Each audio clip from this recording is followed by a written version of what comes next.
Hello student, आज हम करने जा रहे हैं 10th क्लास का 9th चैप्टर है ये 9th 9th चैप्टर है।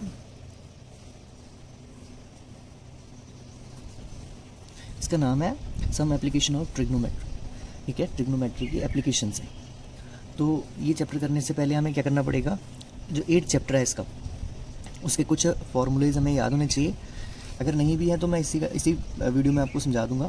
नॉर्मली हमें कौन कौन से फॉर्मूले याद होने चाहिए। हमें सबसे पहले साइन का, कॉस का और टेन का, ठीक है, क्या होना चाहिए, फॉर्मूले पता होने चाहिए। उसके लिए एक सिंपल सा तरीका है, हम यहाँ पे एक टेबल बना लेते हैं।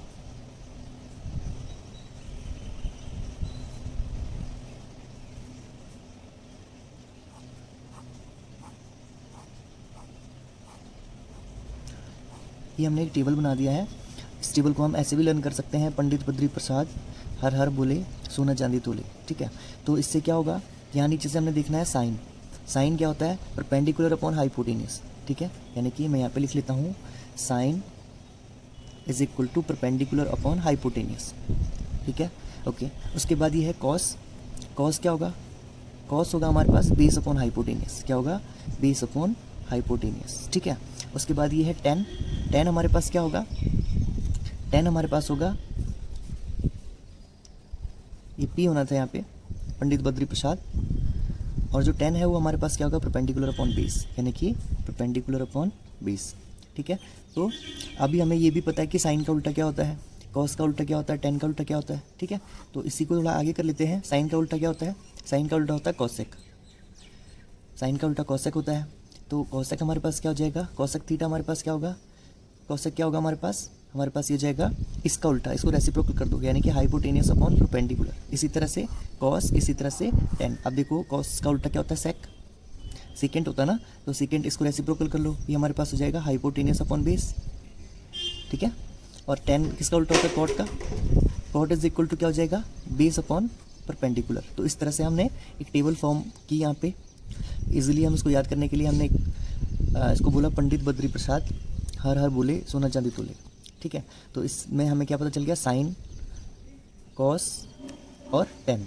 ठीक है, तो साइन का उल्टा कॉसेक होता है, कॉस का उल्टा सेक होता है और टेन का उल्टा कॉट। तो हमने इसको भी क्या कर लेना है, रेसिप्रोकल कर लेना है। अगर हम कॉसेक की बात करेंगे तो ये हाइपोटेनियस अपॉन परपेंडिकुलर हो जाएगा। अगर कॉस का उल्टा होता है सेक, सेक की बात करेंगे तो सेक हमारे पास क्या हो जाएगा, हाइपोटेनियस अपॉन बेस। ठीक है, तो जो हमने ट्रिग्नोमेट्रिक रेशियो में किया था 8th चैप्टर में, उसके ही सारे फॉर्मूले यहाँ पे लगेंगे। इसके अलावा और भी फॉर्मूले मैं यहीं पे आपको समझा दूंगा। गाइज यहाँ पे हमें क्या क्या पता चला, यहाँ पे मैं लिख लेता हूँ समरी। ये हमारे पास है sine theta is equal to perpendicular upon hypotenuse. Sine किसका उल्टा है, साइन का उल्टा क्या है, cosec theta is equal to हमारे पास हो जाएगा इसका उल्टा ना, इसको रेसिप्रोकल कर दो, हाइपोटेनियस अपॉन परपेंडिकुलर। ओके, दूसरा हमारे पास है कॉस थीटा। कॉस थीटा हमारे पास क्या था, बेस अपॉन हाइपोटेनियस। ओके, तो कॉस का उल्टा क्या होता है, sec. Sec theta is equal to जाएगा हाइपोटेनियस अपॉन बेस। ओके, और लास्ट बच गया हमारे पास tan theta. Tan theta is equal to क्या होता है, परपेंडिकुलर अपॉन बेस। टेन का उल्टा क्या है, cot theta. Cot theta is equal to क्या हो जाएगा, टेन का उल्टा बेस अपॉन परपेंडिकुलर। ठीक है, तो इस तरह से हमारे पास ये कुछ फॉर्मूले हो गए हैं।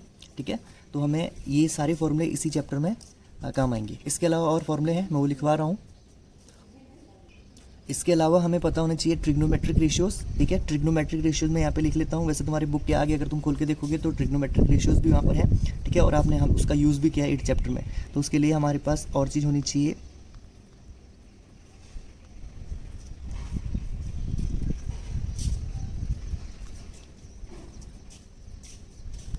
ठीक है, ट्रिग्नोमेट्रिक रेशियोज। अब क्या क्या है ट्रिग्नोमेट्रिक रेशियोज, यहाँ पे लिख लेता हूँ साइन, कॉस और टेन। ठीक है, ये एंगल है, डिग्री है, 0, 30 डिग्री, 45 डिग्री, 60 डिग्री और 90 डिग्री। ठीक है, साइन 0 डिग्री, साइन 0 डिग्री कितना होता है, 0।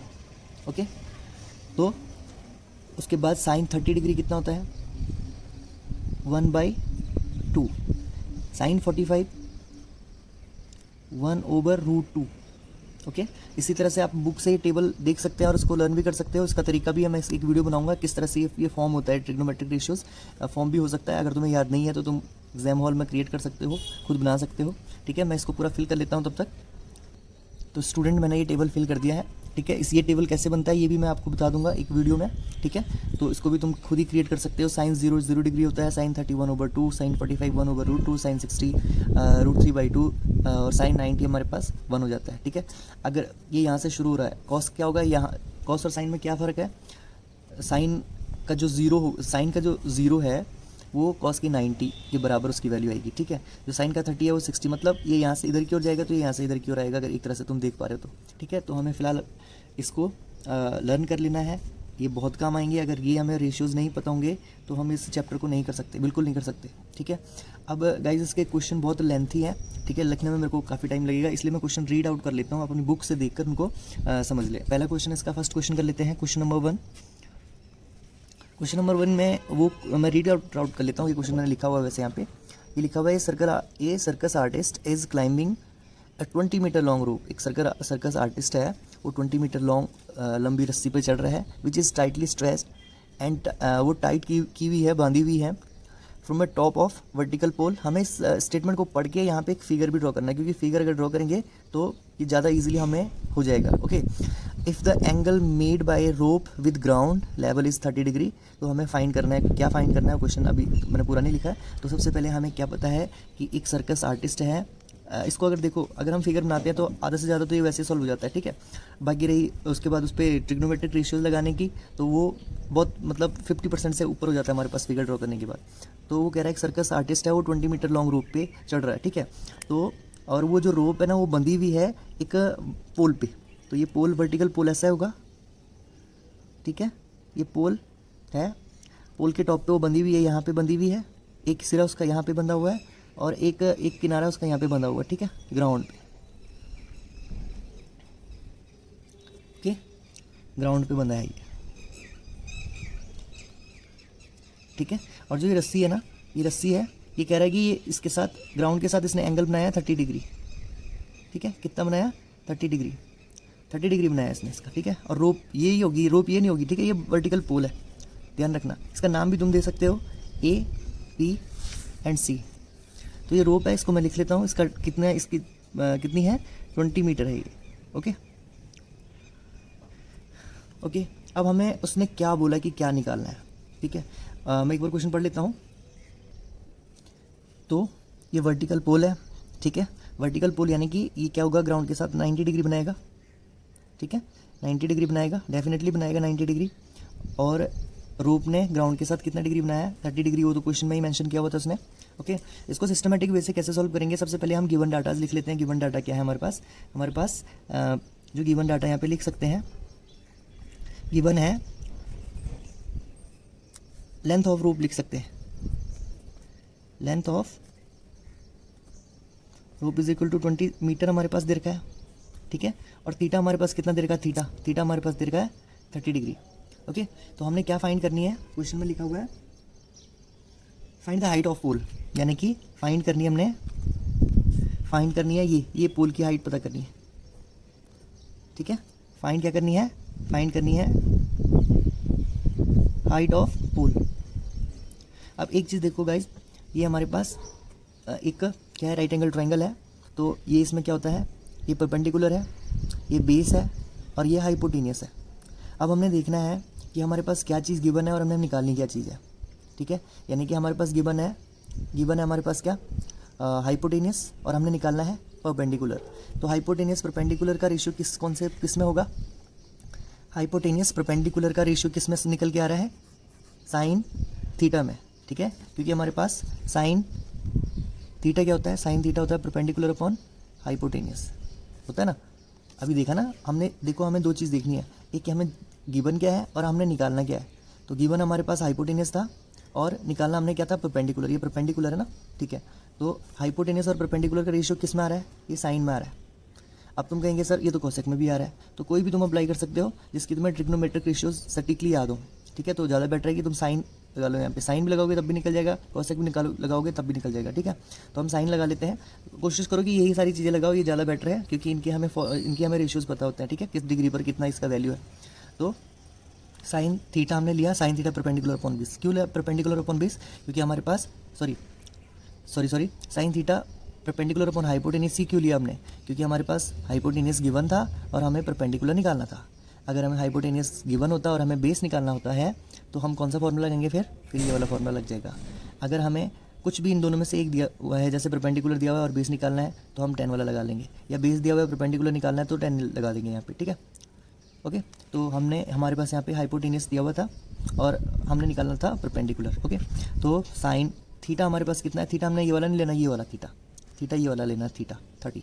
तो यानी कि हम लिखेंगे sine 30 degree is equal to perpendicular हमारे पास क्या है? चाहे तुम ए बी भी इसको डाल सकते हो, एच भी लिख सकते हो उसको, तो मैं यहाँ पे एच लिख लेता हूँ। ओवर हाइपोटेनियस हमारे पास कितना है वो सीधे सीधे लिख लो 20। ओके, अब यहाँ से हमने देखना है कि साइन 30 की वैल्यू क्या है। साइन 30 ये है, साइन 30 की वैल्यू ये वाली पुट कर लेनी है यहाँ पे, इसकी जगह पे। साइन 30 की वैल्यू हमारे पास क्या है? 1/2 इज इक्वल टू h/20, ठीक है। अब क्रॉस मल्टीप्लाई करेंगे तो ये 20 जो हमें निकालना होता है, जिसकी वैल्यू निकालनी होती है उसको एक साइड छोड़ देते हैं, बाकी सारी डाटा एक तरफ लेके जाते हैं। तो ये 21 के साथ मल्टीप्लाई हो जाएगा, तो ये क्या हो जाएगा 20 और 2 यहीं रहेगा। इसको इसके साथ मल्टीप्लाई मत करना क्योंकि हमें बस वही चीज़ एक साइड रखनी होती है जो हमें निकालनी है, h, ठीक है। तो इससे इसको कटिंग करेंगे तो 2 से 10 20 कितनी बार में कट हो जाएगा? 10 बार में। यानी कि हमारे पास हाइट कितनी आ गई? हाइट इज इक्वल टू आ गई कितनी? 10। अब रोप की कितनी थी लेंथ? मीटर में है तो पोल भी मीटर में होगा, यानी कि 10 मीटर। इस तरह से हमने हाइट ऑफ पोल निकाल दी, ठीक है। हाइट ऑफ पोल हमारे पास कितनी हो जाएगी? 10 मीटर हो जाएगी। ओके, अब चलते हैं इसके, ये क्वेश्चन नंबर फर्स्ट था। अब चलते हैं इसके सेकंड क्वेश्चन में पढ़ लेता हूँ। तो स्टूडेंट जगह थोड़ा चेंज कर लिए, बाहर हवा बहुत चल रही थी, तो आगे करते हैं इसको। सेकंड क्वेश्चन पढ़ लेता हूँ मैं। A tree breaks due to storm, एक पेड़ है वो स्टॉर्म से टूट गया है और broken part so that the top of tree touch the ground, make an angle 30 degree with it, ठीक है।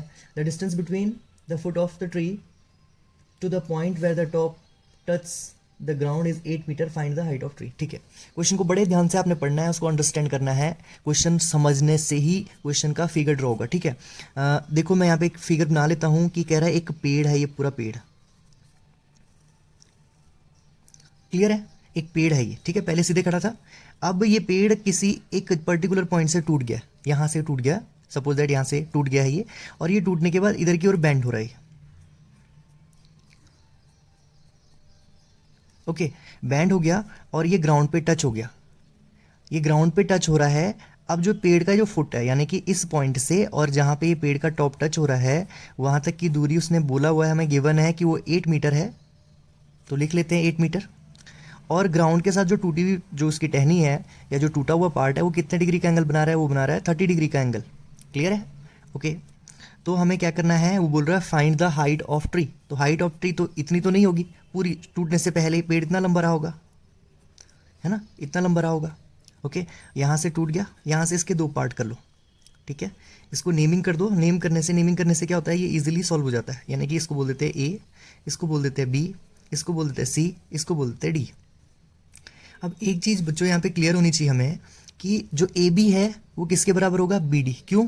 क्योंकि यही चीज़ यहाँ से टूट के यहाँ गिर गई है, यानी कि मैं यहाँ पे क्लियरली लिख लेता हूँ कि ए बी बराबर बी डी होगा ना, ए बी बराबर बी डी।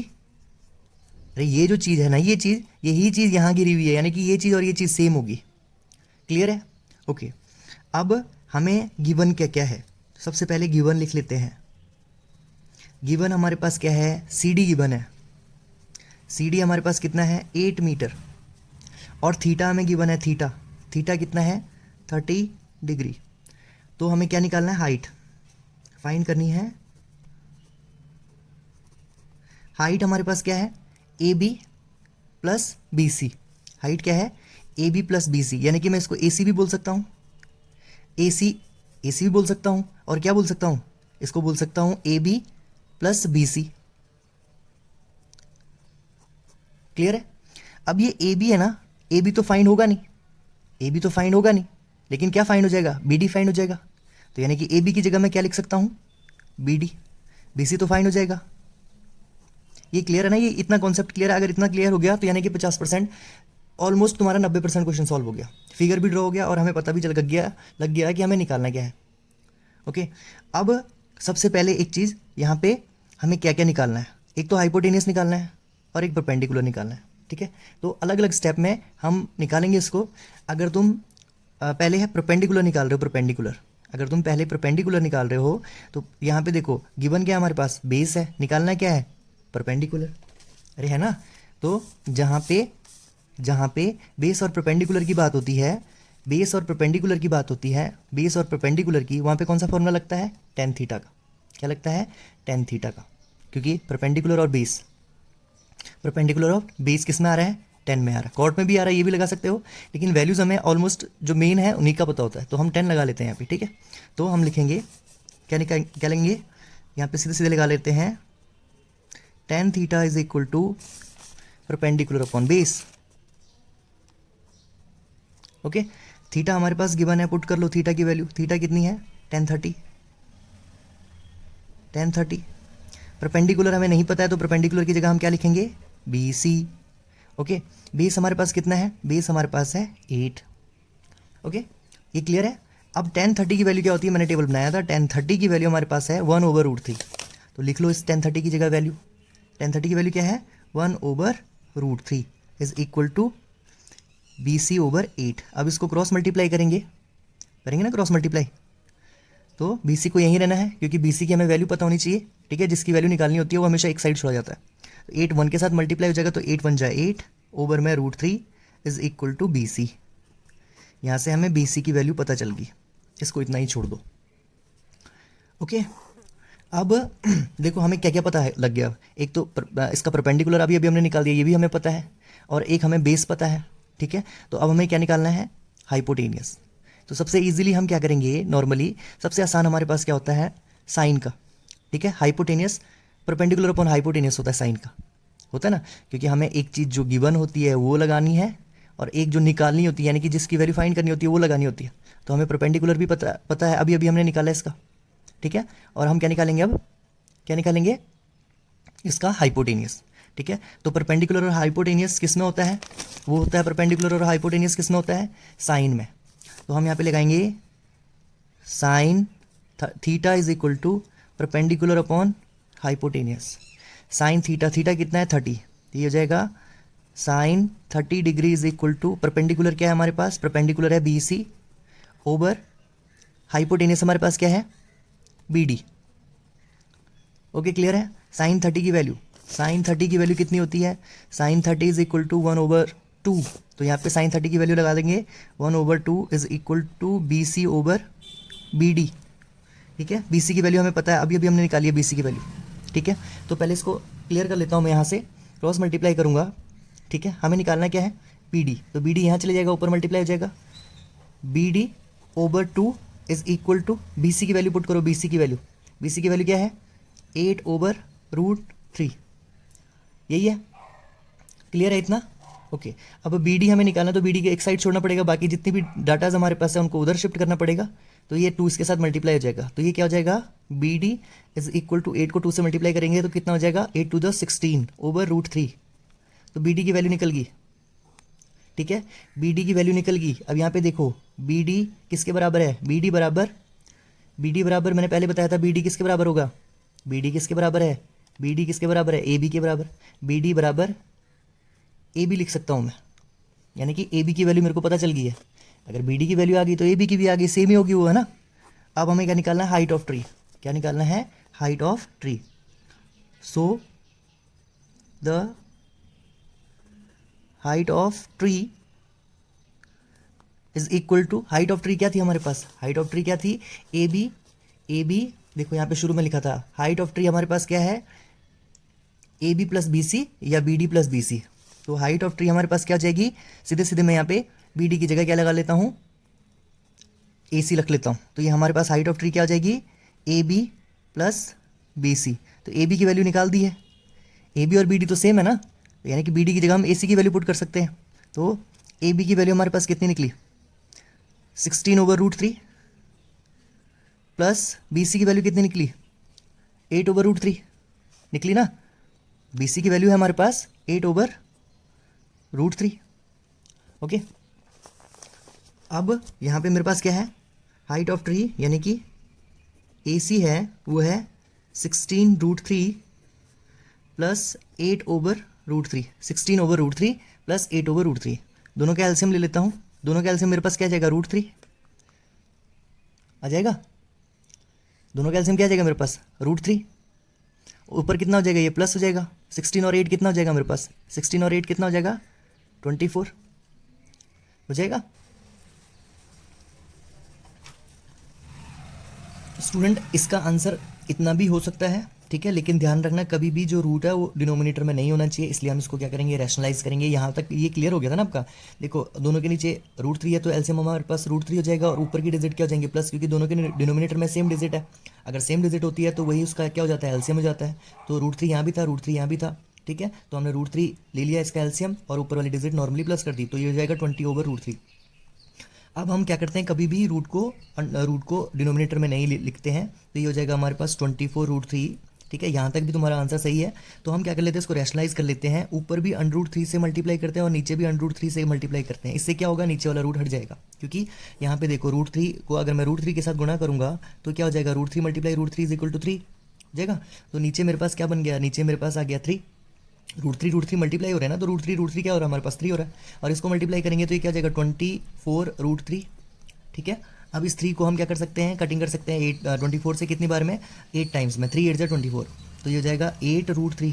ये भी इसका ऑप्शन है, क्योंकि हम कभी भी ध्यान रखना कि मैथ में कभी भी डिनोमिनेटर में रूट नहीं छोड़ते, ठीक है। तो ये हमारे पास 8√3 हमारे पास आ गया मीटर में, क्योंकि जो फुट का डिस्टेंस दे रखा था वो मीटर में दे रखा था, तो हमारे पास हाइट ऑफ ट्री भी क्या आ जाएगी, मीटर में आ जाएगी, ठीक है। इस तरह से इसका क्या हो गया, ये आंसर हो गया। ओके, क्लियर है। अब हम चलते हैं इसके नेक्स्ट क्वेश्चन की ओर। नेक्स्ट क्वेश्चन इसका मैं रीड आउट कर लेता हूँ, question number 3। Okay, question number 3 क्या कह रहा है, एक contractor plan to install 2 slides for the children to play in a park. एक कॉन्ट्रैक्टर है, उसने जो है स्लाइड्स यानी कि जो जिसमें फिसलते हैं बच्चे, वो उसने इंस्टॉल की एक पार्क में। ओके, आगे क्या कंडीशन कह रहा है, for the children below to 5 years, और उसकी जो स्लाइड्स हैं वो 2 तरह की हैं, 2 स्लाइड्स हैं हमारे पास। एक तो 5 साल से नीचे वाले बच्चे, and she prefer to have slides whose top height 1.5, okay, उसका यानी कि वर्टिकल हाइट 1.5 है, and the incline at a angle of 30, और जो इंक्लाइन है, ये झुकाव है सीढ़ी का, वो जो है 30 डिग्री है, ओके, और उसकी हाइट दे रखी है 1.5। Where is the elder children, और बड़े बच्चों के लिए she want to have a steep slides, मतलब बिल्कुल ढलान वाली उसने स्लाइड्स बनाई है, ठीक है, और उसकी हाइट दे रखी है 3 मीटर्स एंड इंक्लाइंड, और वो उसका झुकाव कितना है, वो है 60 degree to the ground. What should the length of slides in each case. Okay, question पढ़ लिया है मैंने, आपने अच्छी तरह से क्वेश्चन एक बार पढ़ना है और उसको समझने के बाद उसका फिगर ड्रॉ करना है, क्योंकि ये क्वेश्चन 50% तो वैसे सॉल्व हो जाते हैं अगर हम क्वेश्चन को समझ गए, ठीक है। बहुत ईजी चैप्टर है ये। तो पहले क्वेश्चन में उसने दो स्लाइड्स बनाई उसने ना।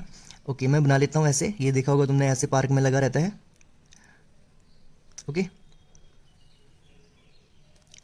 ये यहाँ से बच्चे फिसलते हैं, यानी कि फिसलने वाली प्लेस है ये, ठीक है। ये छोटे बच्चों के लिए है, बिलो टू 5 ईयर्स, ओके, यहाँ से चढ़ते हैं ये ऐसे। और एक बड़ी स्लाइड्स बनाई उसने बड़े बच्चों के लिए, ठीक है, उसकी हाइट भी ज़्यादा है और उसका इंक्लाइन भी ज़्यादा है,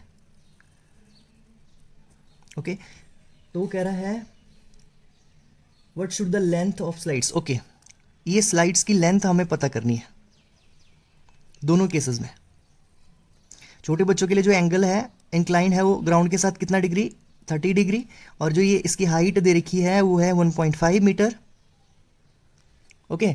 और बड़े बच्चों के लिए जो इंक्लाइन है ये कितना है ग्राउंड के साथ, वो है 60 डिग्री। बड़े बच्चों को ज़्यादा वो होता है ना, वो उनको ज़्यादा आनंद आना चाहिए, है ना, इसलिए इसको थोड़ा उसने कुछ प्लान करके ऐसा कुछ बनाया। और इसकी जो हाइट है वो दे रखी है 3 मीटर।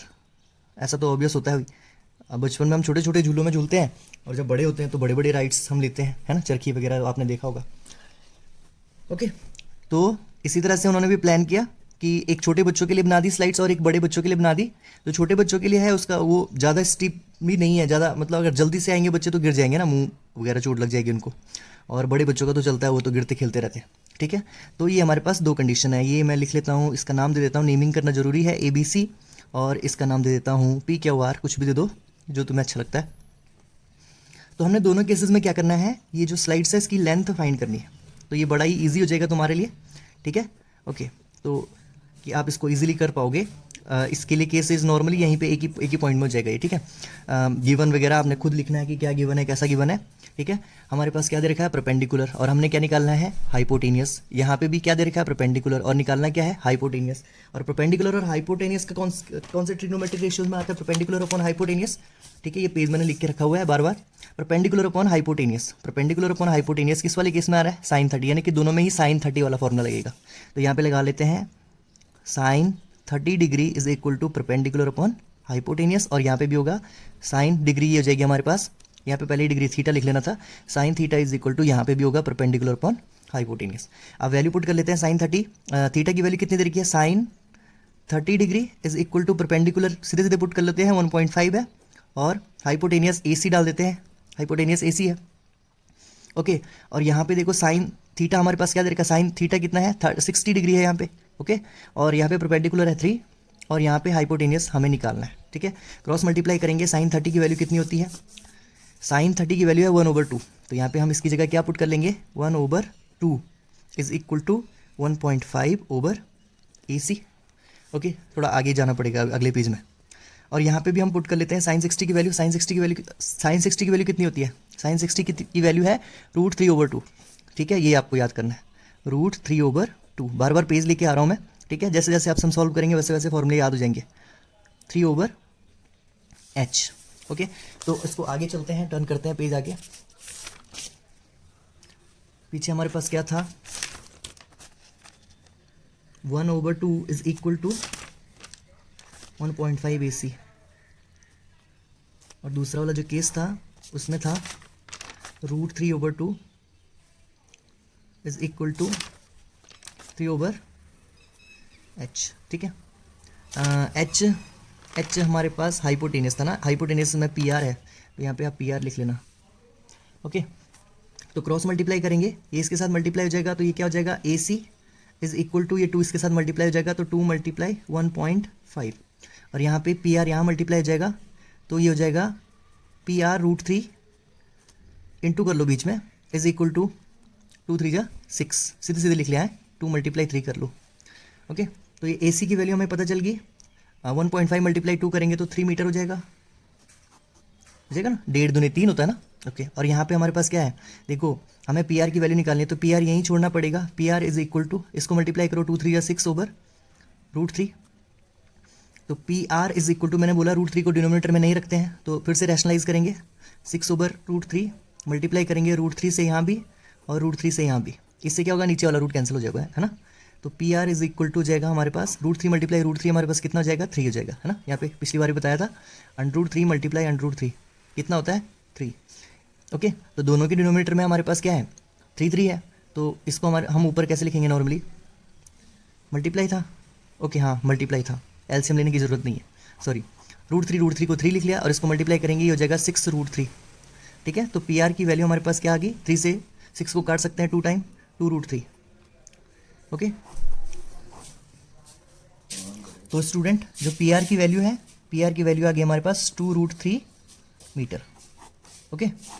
आप चेक कर लेना अपने आंसर्स के साथ कि मैच हो रहे हैं या नहीं हो रहे, ओके। इस तरह से हमने इसका कर लिया थर्ड पार्ट, ओके। अब करते हैं इसका नेक्स्ट क्वेश्चन मैं रीड आउट कर लेता हूँ, ओके स्टूडेंट। क्वेश्चन नंबर 4 है, इसमें एक नया शब्द आया है, द एंगल ऑफ एलिवेशन। अब एलिवेशन क्या होता है, ठीक है। अगर हम कभी किसी नीचे से किसी ऊपर की चीज़ को देखते हैं, नीचे से ऊपर की ओर देख रहे हैं, तो एंगल ऑफ एलिवेशन हो गया, ठीक है। अगर हम ऊपर से नीचे को देख रहे हैं, अगर हम ऊपर से नीचे की ओर देख रहे हैं, यहाँ से यहाँ की ओर देख रहे हैं, इस पॉइंट को देख रहे हैं, तो एंगल ऑफ क्या हो जाएगा, डिप्रेशन हो जाएगा, ओके।